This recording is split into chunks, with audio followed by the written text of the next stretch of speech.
আজ মুরগিটা একটু অন্যরকম করে রান্না করে তারপর মুরগির তেহারি রান্না করেছি। আসসালামু আলাইকুম, সবাইকে জুম্মা মোবারক। দেখতেই পাচ্ছেন আমি মুরগি ভেজে নিচ্ছি। রান্না করে নিয়ে তারপর সেই রান্নার ঝোল দিয়ে মুরগিটা আমি সুন্দর করে পোড়া পোড়া করে ভেজে নিয়ে তারপর তেহারি রান্না করেছি। তেহারিতে দিয়েছিলাম ছোট ছোট গোল আলু।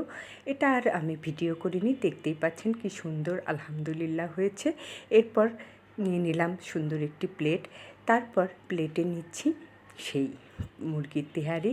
দেখতে পাচ্ছেন কি সুন্দর ঝরঝরে হয়েছে। সুন্দর করে শশা কেটে নিয়েছি। এরপর তেহারির সঙ্গে শশা তো লাগবেই, প্লেটে নিয়ে নিলাম শশা। তারপর নিয়ে নিলাম কাঁচামরিচ। কাঁচামরিচ খেতে কিন্তু খুব ভালো লাগে। এরপর এটা হচ্ছে আলু ভর্তা নিলাম, ঘি দিয়ে করেছি। তারপর পেঁয়াজ নিয়েছি। এরপর একটু সফট ড্রিঙ্ক, অর্থাৎ এটা হচ্ছে মিরিন্ডা, এটা একটু নিয়েছি। নিয়ে তারপর এর সঙ্গে একটু আজ দইও রেখেছি। আমার এই খাবারগুলোর সঙ্গে, পোলাও বিরিয়ানির সঙ্গে দই খেতে খুব ভালো লাগে। এই তো আলহামদুলিল্লাহ, এই আমাদের আজকের দুপুরের খাবার ছিল। সকলেই ভালো থাকবেন, আমাদের জন্য দোয়া করবেন। আল্লাহ হাফেজ।